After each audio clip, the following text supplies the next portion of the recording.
probably okay there.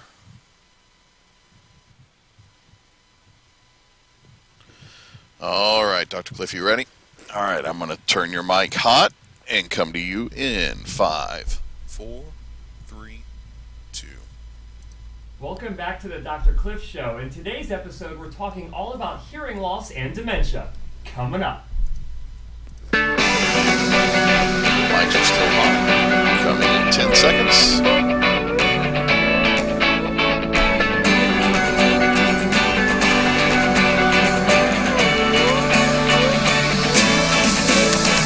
All right, we are back live for our 8th episode live of the Dr. Cliff Show. I'm Dr. Cliff Olson, audiologist and founder of Applied Hearing Solutions in Phoenix, Arizona, and I am here with my co-host. Hello, everybody. My name is Dr. Rachael Cook. I'm also an audiologist at Applied Hearing Solutions.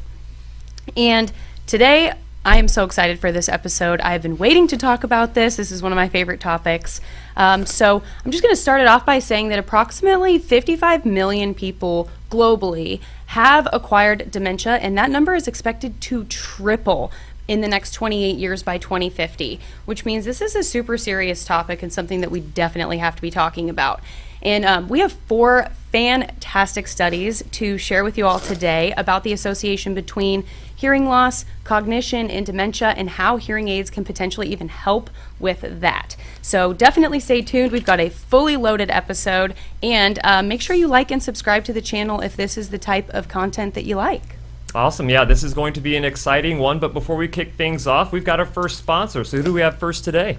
Today we've got Sound Oasis. So if you have tinnitus, you know that sleeping at night can often be one of the more difficult challenges. In addition to more quiet environments like work environments, or just places that you got to be a little quieter in general. And so Sound Oasis is an entire lineup of sound generator products. They've got small Bluetooth speaker systems to help with that tinnitus perception. So personally, I use the BST 100. I've got it right here, this little guy. And it is awesome because you can basically build your own custom sound machine out of it. So Sound Oasis has a full library of different nature sounds, background sounds, soothing sounds, and you can basically take between 10 and 20 of those sounds, put them on the sound card, and create your own sound machine. It's rechargeable, you can take it with you anywhere, and it's got that extra benefit of having Bluetooth, so if you didn't want to listen to one of those sounds, you can hook it straight up to your phone and send in whatever type of sound you'd like to listen to.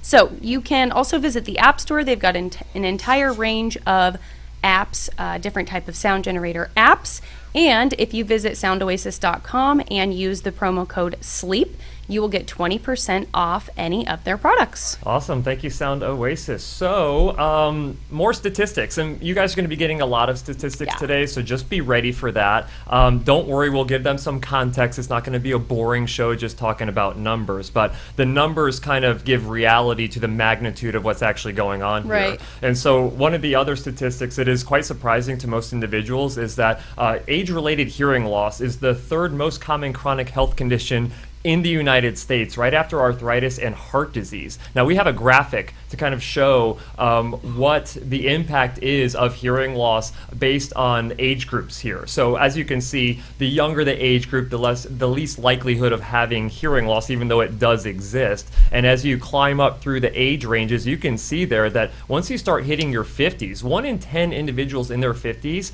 has hearing loss already. And then the real big shocker here is that when you get to age 80, 8 in 10 individuals, 80% of individuals 80 years and older have hearing loss. So that makes that statistic really easy to understand. But how does this actually happen? There's a lot of factors that contribute to age-related hearing loss, and I think one of the first ones that we think of is this idea of comorbid conditions. And so as time goes on, hearing loss is not the only thing that increases in risk. We work with conditions, diabetes, high blood pressure, kidney issues. Your risk of developing those conditions is definitely growing as you age as well.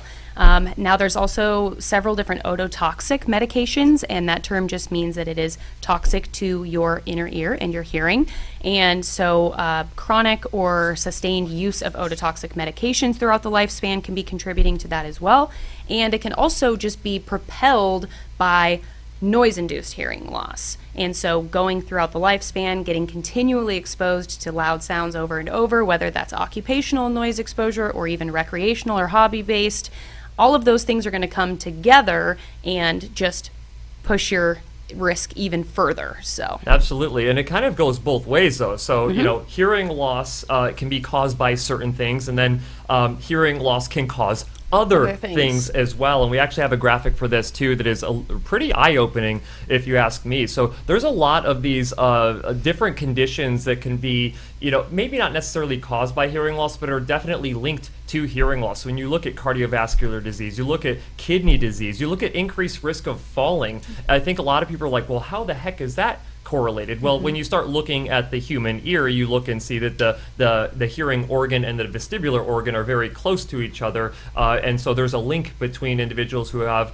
higher rates of hearing loss and increased risk of falling, which of course there's more hospitalizations, and then diabetes. So with the massive increase that we've had in diabetes, that link that we have between diabetes and hearing loss makes it much more concerning, because we essentially have two health crises on our hand when we start looking at age-related hearing loss and diabetes as well. Yeah, double the risk of developing a hearing loss with a diabetes diagnosis. Absolutely. So that's pretty significant. Absolutely. And you just got done talking about Sound Oasis, who creates sound generators to mask tinnitus, and you start looking at tinnitus, and 90% of tinnitus patients have some form of hearing loss. Yep. And I can tell you this, from being on YouTube for so long, some of the videos, the most commonly watched videos, are these ones where individuals are trying to listen to sounds or hear sounds that will mask over their perception of the ringing and buzzing in their ears. Yeah. And so having products like that, of course, is extremely helpful, but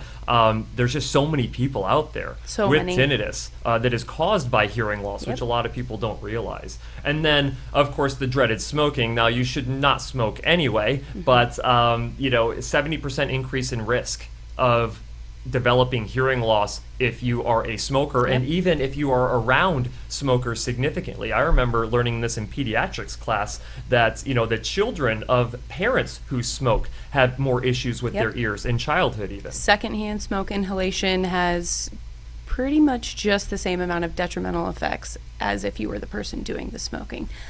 Probably not the same risk, but it's up there. It's up there a lot more than people would think, for absolutely, sure. Absolutely. And but what's the big topic, though, that we're talking today? Today we're talking cognitive decline, cognition, and basically dementia. And we're going to talk about this as well. We have the terminology surrounding cognitive impairment, mild cognitive impairment, advanced cognitive impairment, dementia, things like that. The terminology just recently changed in the DSM-5.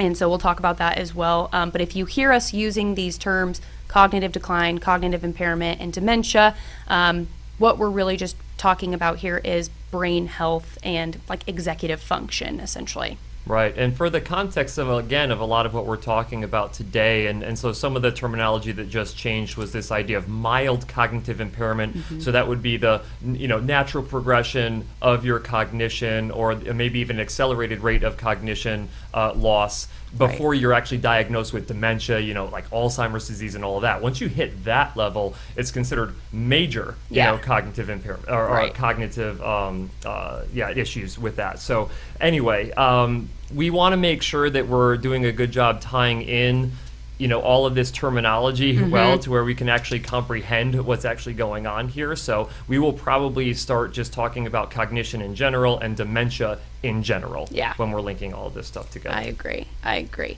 So we know that over time that regardless of having a hearing loss or not, as we get older, we see a decrease in our working memory abilities and in our processing speed. And so we talk about this a lot with patients, that the idea of hearing and processing are two completely different things. And processing requires a lot of really higher up cognitive function to work the way that it's supposed to. And so those are two kind of independent things, but we see this impact of processing speed decreasing as we get older, for sure. And we need working memory to hold information in our head to engage in conversations, but we need good processing speed to understand that information and to be able to formulate a response quickly. And so processing speed and working memory if there is an issue with either one of those, communication gets really tough. Absolutely. When people think of having a hearing test, they think of, I'm going to click the button or raise my hand when I hear a beep. Well, hearing a beep does not mean that you are actually going to be able to comprehend speech when someone is talking to you. Even if you can hear their voice, like you have access to the sound of their voice, it doesn't mean that you're actually going to be able to hear it and actually process it and understand it. And I think that's the most important thing. When we talk about hearing loss, you're basically talking about this inability to have audibility of somebody's voice, but then there's this whole cascade of events that has to occur for you to actually comprehend what people are saying. And guess what? All of this ends up in the brain. Right, so it requires, and when someone says or asks you, how do we hear? What do you say? I mean, with our brain. With our brain, right? You don't hear with your ears, you hear with your brain. Yeah. And so having the sound make it to the brain, but the brain actually has to be able to do its job, which is process what it's actually hearing. Exactly. And so we have a graphic about this as well, and I want to talk about how hearing loss has an impact on social isolation and fatigue and withdrawal, because a lot of times people will say, wait, I don't really understand why hearing loss and cognition, why we're even talking about these two in the same topic, right? So the graphic that I've got up there basically is talking about the fact that hearing loss creates higher levels of listening effort. And so it's paying attention to the conversation and understanding what's happening in the conversation. This higher amount of listening effort means that you get fatigued quicker. I tell patients in the office, if you've ever had a phone conversation with someone who has an accent that you're not familiar with, and you get off the phone call, right, and you're like, oh my gosh, that was tough. Imagine doing that with every single conversation in the entire day, right? So higher levels of listening fatigue, you start to realize, I don't want to do that anymore, and you start kind of removing yourself from these social or leisure activities that you enjoy because they're so difficult to get through. And then this withdrawal generally results in more time spent in a sedentary state, staying at home, not engaging in the things that have kept you active long term, and that also reduces stimulation and input from those social interactions to your brain. And we say all the time too, these connections are kind of a use it or lose it type of a thing. If we are not keeping those connections stimulated, they start to atrophy just like anything else. And the scariest thing about this is that, of course, we're going to be talking about how this leads to increased risk of cognitive decline or increased rate of cognitive decline and increased risk of dementia. But when you start socially withdrawing from individuals, or from people, that is one of the leading predictors of longevity of life. And so once you start to withdraw, it's really a downhill spiral to the point where it's going to shorten your lifespan at the end of the day. So, going through this and getting into our first study, which is really, I wouldn't say it's the first study that was talking about this aspect or this link between hearing loss and cognition or hearing loss and dementia, but it was definitely one of the ones that is probably the most widely referenced research studies that was out there. Yeah. By Dr. Frank Lin out of Johns Hopkins University. And so if we were to just go through this particular study, they pulled participants from this Baltimore longitudinal study of aging that had their hearing and cognition tested between 1990 and 1994. It started with 749 participants removed with the suspected dementia, and then followed the remaining 639 until May 31st of 2008. And the thing is that they put them through a bunch of different testing and all of that, and of course, hearing loss and to identify like what increased risk there was of dementia because of the hearing loss that these individuals had that was untreated. And so the shocking graph that you probably see, any audiology clinic that you go into probably has this poster up. We have this poster up in our office. It's literally the only poster that we put up because we think it's such a serious thing that people need to understand and be aware of. But it shows this increased risk of dementia when you have untreated hearing loss. So we can go ahead and pull that graphic up right now. And so if you have normal hearing, of course, you could still develop dementia, right? Yeah. But there's no increased risk due to untreated hearing loss because you have normal hearing. But as you see here, you start going through mild untreated hearing loss, moderate untreated hearing loss, and severe untreated hearing loss.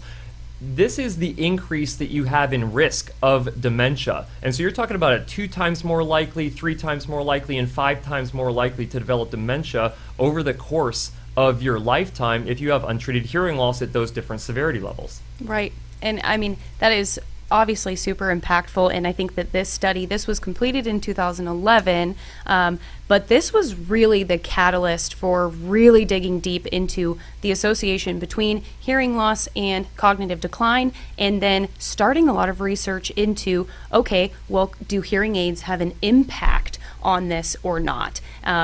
Are hearing aids helpful or not helpful? Do they change any of the risk factors here? And you made a good point too. Even with normal hearing, your risk of developing dementia is going to be 60% of your potential risk is based on genetics. Straight up, you already start with a 60% risk, and that is just based off of your own DNA. So that might put you in a really low risk category or a really high risk category. But the other 40%, and we're going to jump into this pretty shortly, but the other 40% of that is based on modifiable risk factors. And this is that idea that what you do can actually have an impact on whether or not that risk comes to fruition. For sure, and as you guys will end up seeing, there's a variety of different modifiable risk factors that you could have and have impact whether or not you actually develop dementia or have an increased risk of cognitive decline. So there's a lot. I mean, this stuff is going to blow a lot of people's minds, I think, when it comes down to it. So we'll get into that here in a little bit. I think right now, though, we just need to make sure that we remind you guys to ask questions because we are monitoring the chats. So make sure that you enter in the questions that you have. Again, we are going to be talking about how, hearing loss and cognition and dementia, and as well as treatment with hearing aids is going to impact your risk factors moving along this timeline. So if you want a really good chance of getting your question answered, make sure it is contextual to how hearing loss and how hearing treatment impacts your risk factors on that. Right. And I think we've got another sponsor segment before we start moving into some of these modifiable risk factors and where they come from. Absolutely. So you know that I just got back from a conference out in California. And so I was there talking, I know a lot of different providers because I have the Hearing Up Network, which we'll talk about here a little bit later. But we have a bunch of providers in this network that I talk to anytime I go to a conference. And we were talking about the topic of one of my patients actually eating their hearing aid, and they're like, that's weird. I have a patient who ate their hearing aid too. And I'm like, what are you talking about? They're like, yeah, they were eating a bowl of cashews, and they had answered the phone, took their hearing aid out of their ear because it was one of those invisible in the canal devices, took it out to answer the phone, and kind of set it down on the counter, what she thought was the counter, and then went back to eat some of the cashews while she was on the phone, and one was extremely crunchy. Go figure, it was her hearing aid. So she had eaten her hearing aid. The good news is that she was able to file a loss and damage claim and get that hearing aid replaced, which saved her about $3,500 from having to just go and buy another hearing aid. And so that is exactly why you need ESCO. So ESCO specializes in providing loss and damage and repair insurance coverage for your hearing aids, so you do not have to pay for expensive repairs or buy new hearing aids before you are actually ready. They have a variety of different coverage plans, and you can get a quote for your exact hearing aids for a variety of those different plans as well, so you can find out exactly what you're going to be getting. If you go to esco.com/Dr. Cliff, Dr. Cliff Show viewers can get a $10 Visa gift card just for registering the serial numbers of your hearing aids, so they can send you a nice reminder when you come to the end of that warranty period, so you don't get caught out in the cold with hearing aids or get caught eating one of your hearing aids, right? Exactly. Hopefully that doesn't happen too often, but it definitely does. And I also had a patient that ate them, and it was also a cashew incident. And I guess it's just bound to happen with the more skin tone beige type of hearing aids. I mean, a lot of the dummy kind of style hearing aids that we have in the office that we wear to show patients what they look like, I mean, I can see it. I can see it happening. Yeah. I just hope it's really rare. Well, yeah, I mean, so smartest thing you can do is make sure that your hearing aids are still insured, and make sure that you don't eat cashews. So yeah, that too. The biggest thing there. So, okay. So we were going to have a Hearing Up provider spotlight this week, but we ran into some issues with the connection with this individual. I feel really bad about it because this particular individual is really good when it comes to hearing loss and cognition, and has been somewhat of a pioneer inside of our profession for normalizing this idea that hearing care professionals should be doing screening for cognition, right? Because of this close link that we are now starting to reveal with hearing loss and hearing aids and cognition. That is a very good thing for us to be talking about. But instead, what we're going to do is we're going to talk about what the Hearing Up Network is. So this individual is part of the Hearing Up Network. I had mentioned it a little bit before. The Hearing Up Network is a network of hearing care professionals who are committed to following best practices. And one of those best practices is doing some form of cognition screening. There are different tools that are out there. Some are very simple. Some are a little bit more developed and well put together that can be done inside of a hearing evaluation, or if a hearing care professional notices that there might be some issues with cognition, either through the testing that they do or the interaction that they have with their patients. And so it's very important to make sure that you're going to a hearing care professional who has understanding of the role that cognition plays in hearing, and that will be extremely important going forward for yourself as well. So keep that in mind if you are looking for an excellent hearing care professional in your area that follows best practices. Make sure that you go to hearingup.com and you can click on the Find a Provider tab once you get there. Right. I think we're just going to have to fly him out. I think he's going to need to be an in-person guest because he has so much to say about this topic. And he really does. Yeah. Absolutely. I would be happy to have him come out here Yes. and be on the show with us. It went really well last week with Dr. Scott Frink. If you guys missed that show from last week, Dr. Scott Frink is also a Hearing Up Network member, helped me determine the criteria to gain entry into the network and how the network functions. And he was out last week, and we were talking about all about cross and bicross and single-sided deafness and all of that. So if you guys missed that show, you can go back to last week's show. But don't leave this one now, because we're live. Yeah. Okay, we're live. You can go back watch the recording. You can go watch it later. Tonight. Absolutely. Yeah, Absolutely. yeah. And so let's go ahead and we want to get into some of the other studies here. And this next one we actually referenced a little bit when we were talking about the Lynn study. Yeah. So this is a little bit of a teaser here, but we're moving into, is it pronounced Lancet? I don't know. The Lancet Commission? Lancet. Lancet. Okay. I'm sure we'll get corrected. We probably will. But regardless of how it is pronounced, basically there is this group that does a bunch of studies on aging, cognition, the whole 9 yards, and they recently put out a 2020 report, and that was authored primarily by Jill Livingston.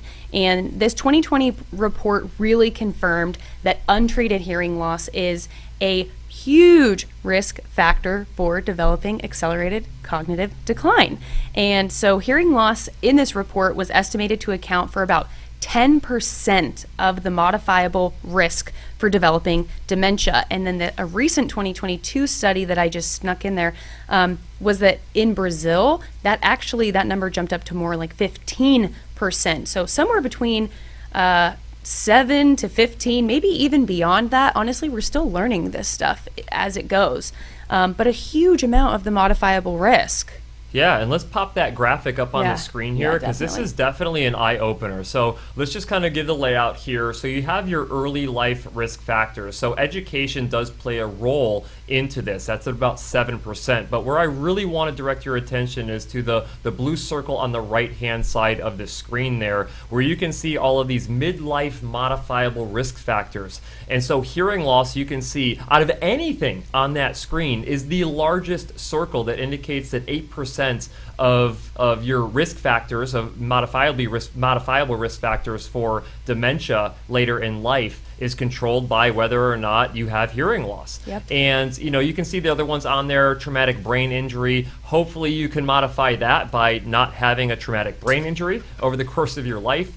If you can control hypertension, if you can limit your alcohol intake, and then obesity is at 1%. Now, I was just at this conference here this last week, and Dr. Doug Beck, who is going to be on our show at some point in the future, he was telling me that obesity is been identified to be an even larger percentage of that. And so whether or not that means that there are more than 40% of these modifiable risk factors or not, I don't know, but we'll have to wait to see and review that particular study. But, to have hearing loss be the numero uno risk factor, right? Like, why wouldn't you do something about that? I can guarantee you that if we were to walk along the street right now and we asked just the general public, what do you think's the number one risk factor, right? I can nearly guarantee that hearing loss never would come up. I don't think anyone would say that, which is crazy. I feel like there needs to be a much bigger push from a primary care standpoint that is making sure that you're getting these hearing tests done and you're getting them done in a timely manner.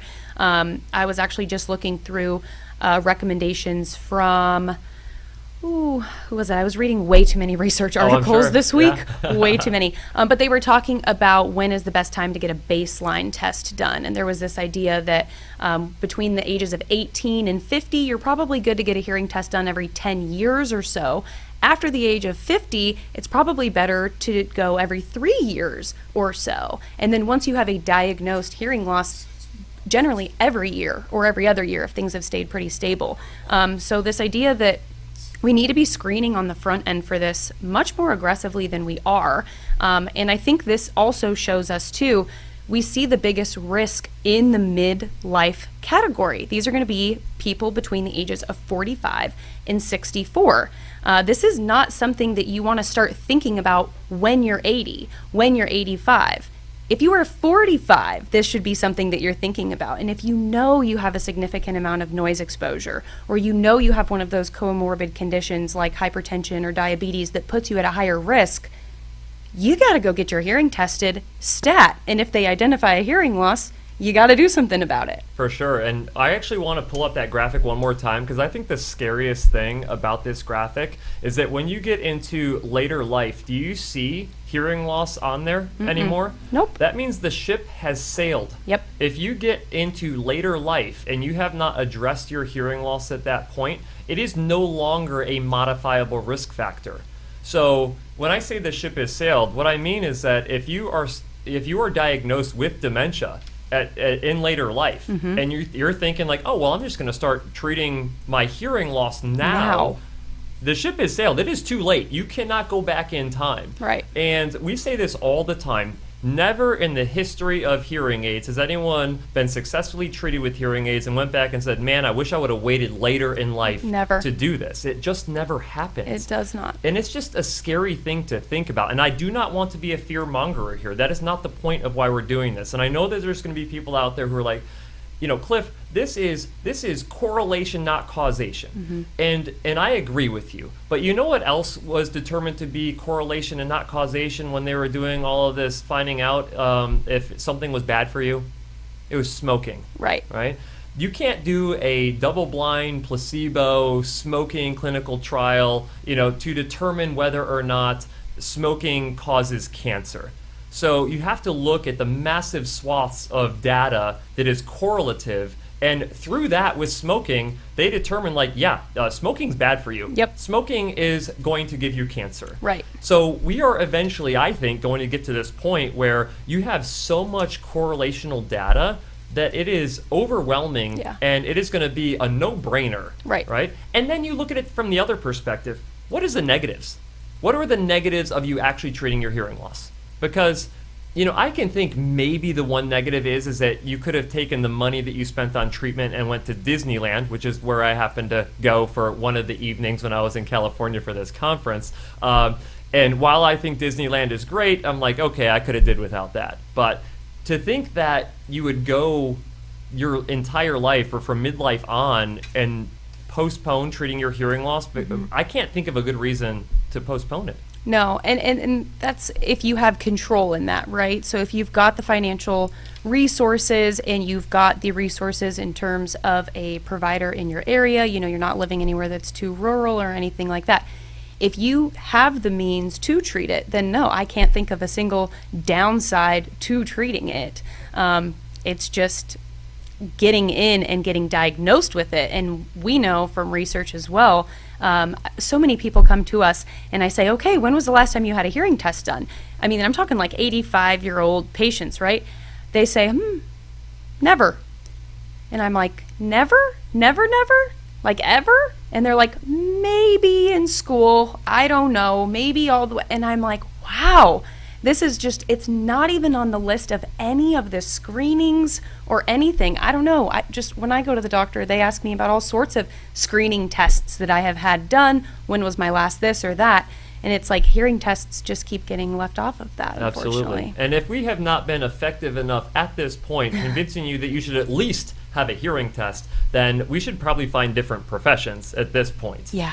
But we'll hold off on that here for a little bit. That we will. Before we get into the next couple of studies that we're going to go into, we have another sponsor here. That we do. So next sponsor is Eosera, and so we run into a couple of ear complaints in the office. A big one is definitely, how do I get the earwax out of my ears? And if you can't see a professional, that's always going to be a good way to get that taken care of.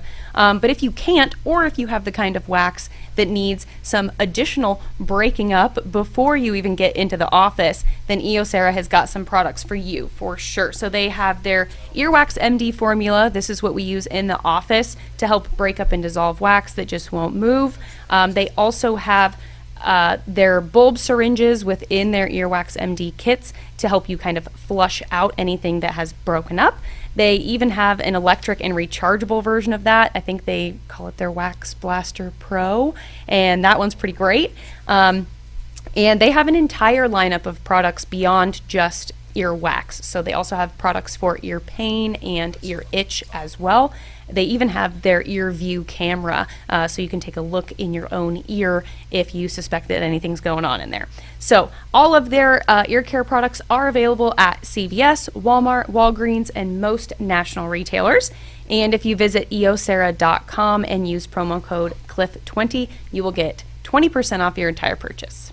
Awesome. Thank you, guys. So the next study, so these next two studies actually are right inside of your wheelhouse. They're probably your favorite studies. I know that there are some individuals out there who are like, you kind of used a study that was from 2011 from Dr. Frank Lin. That one's kind of dated. And so we've been trying to get a little bit more updated studies here. And this next one, which one are we talking about next? Okay, so we're going to dive into a study by Hannah Glick. This was out of UC Boulder.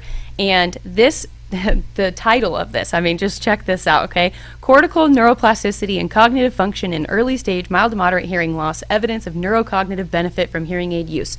Whew, Please tell me there's a layman's term or like a layman's way to explain this study. Yeah. Basically what they're looking at is changes in the brain when you have a mild to moderate early onset hearing loss, essentially. So these are going to be people who fall probably into that midlife category, who have a limited amount of hearing loss and they haven't had it for that long, okay? And so what they were trying to do was determine, and they had already determined in some previous research, that under-stimulated hearing centers in the brain, when they are not receiving pretty consistent stimulation, the brain started hijacking those areas and using them for things that were working, like your eyes and other sensory inputs. And what they found is they were able to do this testing where they put these electrodes under your eyes and they had people watch these movies. And there was no sound on these movies. And what they found is that even though there was no sound on these movies, the visual cortex and auditory cortex were both being stimulated pretty heavily, not in the normal hearing group, but in the hearing loss group. And so we have a picture of this as well. And if you'll see on here, they took, so this is what I wanted to look at. So you'll see over on the left-hand side, this is going to be our normal hearing group, and then over on the right-hand side is going to be our mild to moderate hearing loss group. And they ran them through a bunch of testing as well about their cognition and speech and noise understanding, but what they saw was there was this massive difference in the areas of the brain activity in the normal hearing group and the group with hearing loss. And so you can see in this graph up there, over on that left-hand side, everything looks really, really centralized right there in the center, pretty much nice, neat little circle. But when you look over on that right-hand side, there's activity happening all over the place. Yeah, everywhere it shouldn't be happening. Where it shouldn't be happening, exactly. And so then what they decided to do is take that group with hearing loss, and they fit them with bilateral hearing aids, and they were all the same manufacturer, and they were all programmed pretty similarly. And then they had them go out and wear them for 6 months. And then they had them come back and they ran them through all the same tests again, the cognition testing, the speech and noise understanding, and these brain mapping images. And then what they found was pretty crazy. So we're looking at that same testing again. Over on the left-hand side, this is going to be the group that was previously on the right-hand side. So the hearing aid group. There's no normal hearing people on this graph anymore. So on the left-hand side, we see where they started, and then look what happens after 6 months of hearing aid use. They go right back to mimicking that normal hearing group. That's the crazy. Brain activity goes back to where it needs to be. Yeah, the reason that's so crazy is that so a lot of people are visual people. You can tell people this all you want to about how the brain changes the way that it processes information. This is an actual visual representation for you to understand that structurally your brain changes when you have untreated hearing loss. Totally. And if you're lucky enough to treat your hearing loss early enough before that ship has sailed, you can actually get your brain to switch back to the way that it should be processing auditory information. Yep. And it's just crazy to think about how the brain is so plastic. We call this like neuroplasticity, right? Where the brain can change based on the inputs that it's being provided. Right. And you start taking the auditory input away, and the rest of the brain's like, well, hey, you're not going to use that. I can sure as heck use it for visual stimulation. I can use it for, taste and touch and smell and all of that if I really want to, because it's unused space at that point. We saw this a lot with COVID, right? So patients who never had any idea that they had any sort of hearing loss, right? Maybe family members or friends had said something about it, but they said, oh, no, I'm good. The second you put a mask over people's mouths, I mean, we had so many patients coming in going, okay, fine, I thought I didn't have a hearing loss, but now that everyone's got their mouth covered, I can't hear a thing. It's just... Yeah, I can't see what they're saying. Exactly. Right? And that shows you exactly how the brain had retaken some of that importance that was placed on auditory stimulation and just said, well, you better use your visual cues to back it up because that auditory cortex is not doing what it needs to be doing right now. And what's so crazy is that, number one, this was the first study to show a full reversal in brain changes with hearing aid use. So that is super exciting. But there were statistically significant improvements in nearly every single test of cognition or hearing processing that they tested. And so we're talking auditory speech perception abilities, statistically significant improvement, global cognitive function, improvement, executive function, improvement, processing speed, improvement, visual working memory. I mean, nearly everything that plays into your ability to work, to communicate, to engage, everything. And one thing that really stands out about those 5 things that they saw a significant improvement in statistically is the processing speed. I mean, what's something that someone with hearing loss always says? They have trouble hearing people who just talk super fast. Yep. Well, when your brain doesn't have access to full speech information, your brain is like, well, hold on, like slow down. I got to figure out what the missing pieces are so I can fill them in. And when you start replacing that auditory information back to the brain and you let the brain retrain how it's hearing again, then you can actually process speed, or you can process auditory information much faster, so you have much less difficulty with people who you previously thought were fast talkers. Now, I have a problem with fast talking myself. This is horrible because I communicate all day with individuals who have hearing impairment to some degree, but that's why you want to treat the hearing loss, so individuals like me don't even come across as being fast talkers anymore. Right. You might still be kind of fast. I'm probably still a fast talker. Just a little bit. That is my cross to bear, unfortunately. That's okay. That's okay. You know, one thing, though, that I want to touch base on again really quick is that you said that these individuals were fit with hearing aids, but it wasn't like they just slapped hearing aids on them on first fit settings. They actually programmed these hearing aids specifically to these individuals' hearing loss. Yep. So there was some significant best practices that were employed in this for sure. They followed, and it's very similar to what we do in our clinic. We follow the same exact steps with every single patient, and to ensure that they are getting the maximum outcomes that they need. And so they did go in and they had very specific ways of testing, very significant ways of programming the devices, following all of the verification, and then I think they completed like 3 or 4 different validation outcomes, pre and post.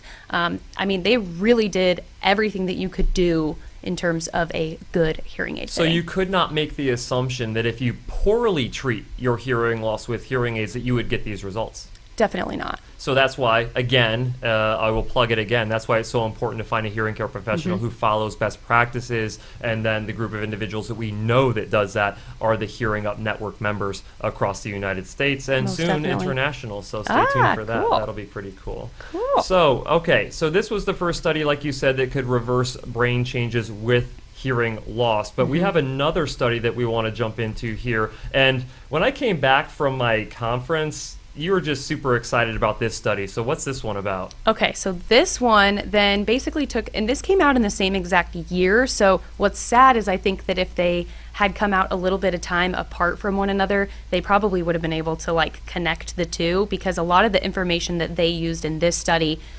looks very, very similar to the information that's used in the other study. But this study was about the effect of hearing aid use on cognition in older adults. So again, very similar demographic, except that I believe the age group on here, I don't have it here in front of me right now, but I believe the age group on this was a little bit older. Oh yes, between 60 and 84. Yep. Yeah. And this study had a definite, what they were looking at was basically, okay, fine, we're going to fit these patients with hearing aids. And this was a lot longer, actually. This was an 18-month intervention model. So this was not 6 months, this was 3 times the length. But they wanted to see even, okay, are the people who wear their hearing aids more, are they seeing even better effects than the patients that aren't wearing them as much, right? So they took nearly 100 adults, 99 adults in Australia, ages 60 to 84, who had a hearing loss and had no history or no known cognitive impairments. Now, do you want to tell them what they put them through testing-wise? Yeah, so, comprehensive hearing tests, they had a cognitive function assessment, and they had objective and subjective measures of the treatment. Now, the goal, what they wanted to actually accomplish with this, was to determine the degree of hearing loss and what the cognitive impairment was at that particular time, and then measure it before and after a hearing aid fitting with 18 months of use inside of that. And it's really crazy to think. So when I think of what we recommend inside of the clinic for patients, I tell everybody you have to at least get 8 hours a day. Yeah. Because 8 hours a day for most individuals is going to be around 60% of their waking hours. And of course we're like, well, if you can go longer than that, by all means, go longer than that. But this has really kind of opened my eyes, because we're going to get to the results here in a second. It has opened my eyes to, I'm probably under-recommending and I'm underselling the benefit of individuals wearing their hearing aids for a longer period of time throughout the day. And I actually feel bad, because I almost feel like this is some level of malpractice by me under-recommending the time. And so what did we find out with this particular study? So this study was looking at different amounts of wear time, and I don't think that that is malpractice on your part at all. I think the industry standard for sure is going to be 8 hours. Like, that is always what I've heard, is if you can wear them for 8 hours, that's enough, right? This study is kind of suggesting that it should probably be more than that, which is going to be another hurdle to get through there, because getting people to 8 hours generally actually goes pretty okay. But 12 hours is, I mean, that's your full day. That is like from the beginning of the morning to the end of the evening. But they found that 60% of the participants in the study were wearing their hearing aids somewhere between 60 to 90% of the time. Now, there's two ways that they verified this. So, first way was they just asked. And they just said, hey, how long are you wearing your hearing aids every day? That was their first self-report measure. Then they looked at the data logging in the hearing aids, and we're probably outing ourselves here, but hearing aids can track how long you wear the hearing aids for, and that's just for us to kind of make sure, okay, are they actually being worn? We're looking at how the battery drain's running down, all these things. But then they found that people really over-report how much they're actually wearing them, and so then what they did was they looked at 60 to 90% of the time, that 60% of participants were wearing it that long.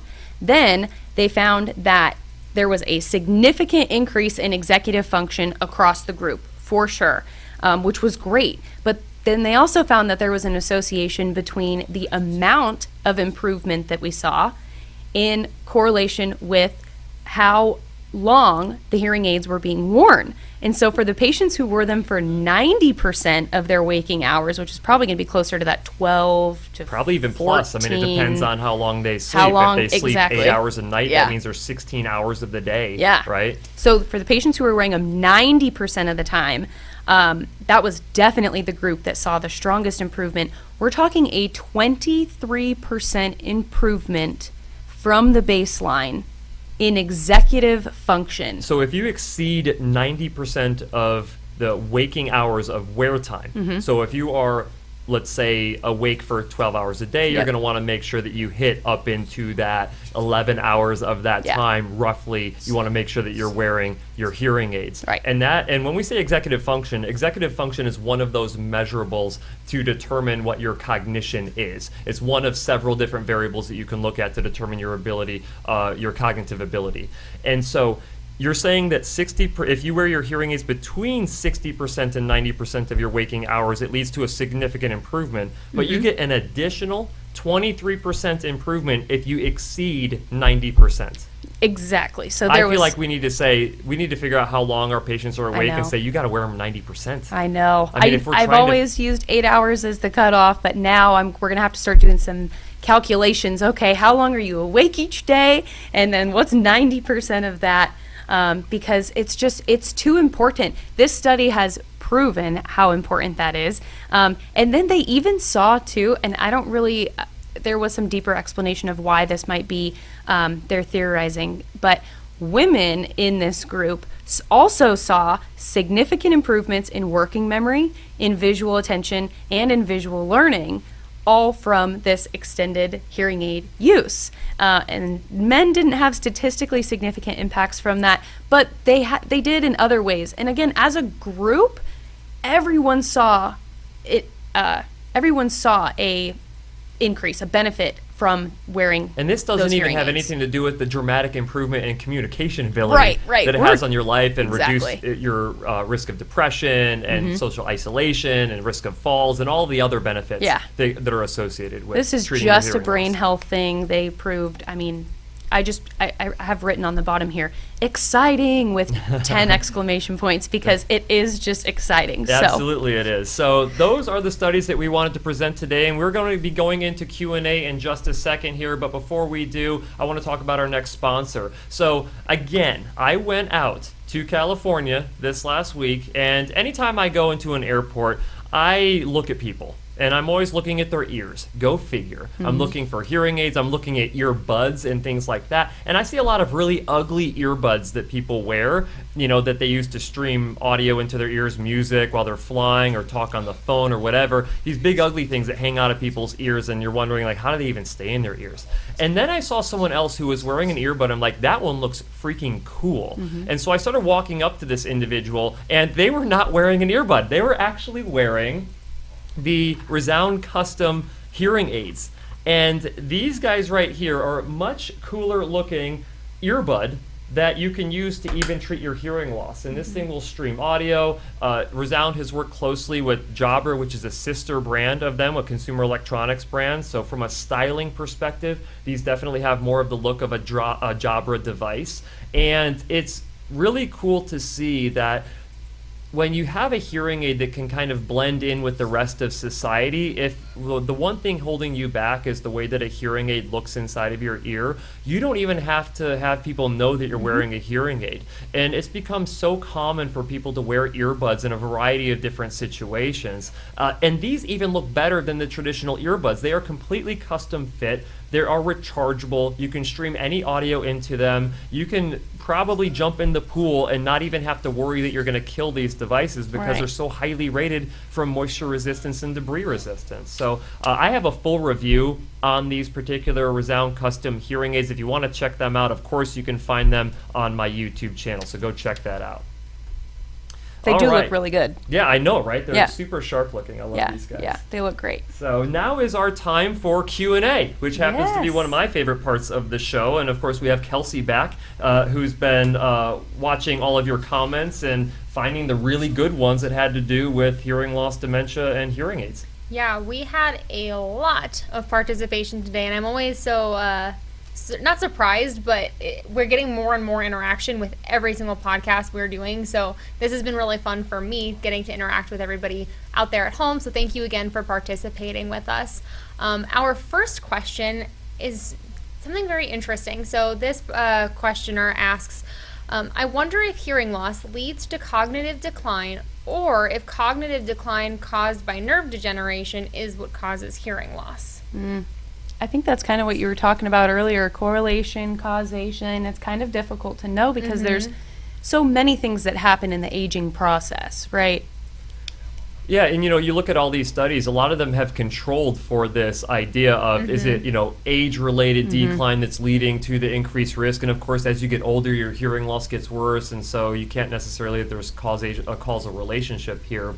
And we also know that hearing goes both ways. Hearing loss can negatively impact the brain. Well, negative impacts on the brain makes your hearing not as, I would say it impacts your hearing ability, because if you can't process the information correctly, it doesn't matter how healthy your ear is. Right. I don't know how well we're actually answering this question, because I think he's talking more of the physical degeneration of the auditory nerve, but I don't think that we have any data here, at least in front of us, that we can make a claim on that. Well, and sorry. No. And I think there's something to be said too that, hearing loss in your ear is not necessarily the same as cognitive decline, which happens at the auditory nerve level, happens at the brain level. And so I think there's two separate structures here that are being influenced by age and hearing in two very completely different ways. Whereas, when we're testing your hearing, at least, with an audiogram with, press the button when you hear the beeps kind of a testing, we're not necessarily testing the auditory centers in your brain. We're testing the centers in your ear that are responsible for sound detection versus understanding, which I think is two very different components to hearing, and it's all intertwined. Yeah. You also have this idea that I think a lot of people think of the auditory nerve deteriorating. That is extremely uncommon. In fact, the only time the auditory nerve really deteriorates is if you have a tumor growing on it and it kills the nerve, or you have to have that tumor removed, which kills the nerve. Then you have a complete nerve loss there. But when a lot of people think of this nerve loss, they're actually talking about inside of the cochlea, the hearing organ, and they're really talking about the inner and outer hair cells. Right. And when it comes to clarity of being able to hear and understand things, it's really particularly the inner hair cells that are controlling that. But this is why individuals can have very little success with hearing aids, because they actually need to stimulate the nerve directly, not go through the cochlea, and get a cochlear implant. And then you have people who go from 0% speech understanding to 90% speech understanding in some of the really good cases, because the nerve was fine. The nerve was fine. It was just the organ was damaged. Yeah. Right. And again, they're two separate structures, again, that are all interacting together. So I thought that was a really interesting thought to pose, and less of a question. Yeah. We have a couple very specific questions, kind of on a case-by-case basis, but they're all intriguing in different ways. So this first question is, I had Rocky Mountain spotted fever and lost 40% of my hearing. I'm trying to decide what is the best hearing aid, and it's very frustrating. I was told that I had approximately 1 year before my hearing would get worse. Is that the same as far as dementia goes? That is a loaded both one. just had a we reaction. We both cringed a little We bit. did. Like I said, they're interesting in Yeah. different ways, and I understand Yeah. that they're specific, but I think there's some good nuggets in here. There's Yeah. so many good ones in this. I will take the first one, which is the percentage of hearing loss. It is very hard to quantify into a single percentage what that actually means. Are we talking about audibility? Like 40% of your audibility is taken away? What frequency ranges are we talking about here? Or are we specifically talking about the clarity of speech, right? So deterioration in clarity. So we're talking about inner hair cells versus outer hair cells. 40% really has it's hard for me to understand without looking at a full audiogram. And I know that you are going to tear apart this idea that you have 1 year. That's Before it deteriorates more, right? That is exactly what I cringed real hard about. Mostly just because, just in the same way that we hear 40% and we're like, how do we quantify that? Because we know that hearing loss can't be quantified in just a blanket percentage. But then to just say, kind of just like randomly, oh, it'll be gone in a year. Like If you don't do something. If you don't do something, which is number one, I think kind of one of those scare tactic type things. Do I think you should do something about it? Absolutely. But I'm not going to say, oh, well, if you don't do something about it, it's going to be gone in a year. We have no clue how hearing loss is going to progress. We know that there are certain conditions and factors that can definitely accelerate hearing loss, but to say that your hearing will be, gone or in a year, I mean, that is just... And I want to make clear here, we're not criticizing the person asking the question. Right. Absolutely. This is information that they were likely given by whoever the hearing care provider is that they went in to see, and this is the information that they have to work with. And again, it's another one of those reasons why going to see a provider who follows best practices and does not use these types of tactics to try to convince someone that they need to treat their hearing loss. You treat your hearing loss because it makes sense to do. You don't do it because you're being scared into it because they say it's going to get worse here in a year if you don't do something right now. Right. And he asked too, he or she, sorry, is that the same as far as dementia? Basically, they said that 1 year until that hearing deteriorates considerably. Is that the same as far as dementia? To that, I say no. I say no too. Yeah. I would say no as well, and I think the studies that you guys talked about during the show really does accentuate that point, whereas people who have had hearing loss, by treating their hearing loss and treating it properly, you're able to reorganize back to how your brain is supposed to organize sound and information by treating your hearing loss and doing it correctly and following best practices, more to your point as well, and having that provider who is going to do things by the book for you in the way that you need it done. Yeah. The only thing that I would say is that the transition between midlife and late life is a gradual transition. It's not an instantaneous one. Right. So you can't say, oh, in 1 year from now, you have moved fully from midlife to late life. But again, it would be a better idea to treat it now. Yeah. The earlier you treat is always a better outcome. Always going to be better. Again, we were just talking about in that study that did the brain scans, that was early stage mild to moderate. So again, getting in that treatment a little bit faster. For sure. Excellent. I know there's a lot to that question, and I have another one here. Dr. Cliff, this one was addressed to you. Oh, was it my mother? It was not your mother, though she has been very active on our Facebook as well today. I always enjoy getting to talk to your mom. But I wear Phonak Audio in my right ear, but I also have hearing loss in my left ear. I do not feel comfortable wearing two hearing aids. A, will I lose my hearing more quickly in the left ear if I do not wear a hearing aid? And does this have any information regarding dementia and the progression of dementia by only treating one ear? First off, what was the first question? Will I lose my hearing in the left ear more quickly if I don't treat it? There is no data to support that. All right, so there's no data to support that if you treat your hearing loss right now that it will not get worse in the future. Is there potential that it would get worse because you're not treating it? Yes, there's potential for that. The second part of the question was what? And it's same kind of question, will I be more of an increased risk for dementia by only treating one ear? Potentially. A lot of the data that you reviewed, Dr. Cook, was they got treated bilaterally. Yeah. You have a hearing loss in both ears, you got treated in both ears. When you really start to look at how studies are set up, you have to look at, if you had a positive outcome with treatment, and you willingly decided to set up the study where a person did not get treated in one ear so you could see if that was a variable, you are putting that person in a pretty precarious predicament later on if they did develop dementia. Because what happens if in that research study you chose to instead treat them with both ears, both hearing aids, and then they get to a point where they did not get dementia, right? You're rolling the dice, and I don't think any IRB, so this idea of having these studies that are safe for participants, I don't think that there'll ever be a study that only treats one ear of a bilateral hearing loss, because that would be deemed as being rather unethical. I think. Yeah, that's definitely.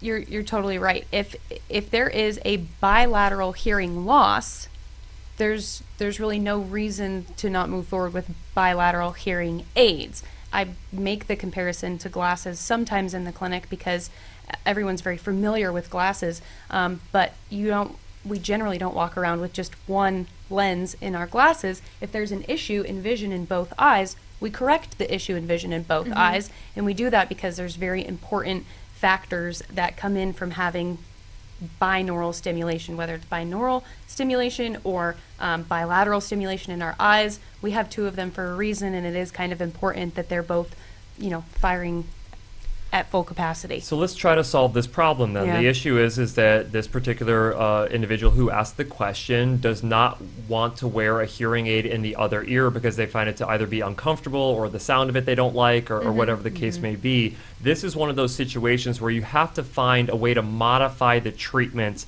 to make it to where you can at least get something in that second ear. And I think that's really the smartest route to go. If you choose, and everyone can make their own choices of their own lives, and at least in this country to a degree, in most cases.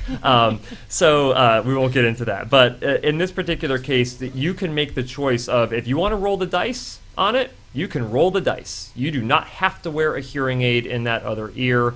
And at the end of the day, you will find out for yourself whether or not that was a good decision. But my recommendation is that you find a really good hearing care professional who can make the sound and feel of those devices in both of your ears excellent. Yep, I completely agree. Great questions. Awesome. All right, so we are definitely over for today, so we will cap it off there. Never be afraid to ask more of your questions, though, because we will do episodes where we just do nothing but answer your questions. But I hope you guys enjoyed the information that you got today. It was a lot of information. We probably could have spent an entire episode on just one of those studies at a time, but we just want to load you guys up with as much information as possible to make you start asking these questions, because they are very important questions to ask. If you guys want to catch our show, we are live every Wednesday at 4 p.m. Arizona time. You can find us on YouTube Live, Facebook Live, and WTSMTV.com. And as always, we will see you next week.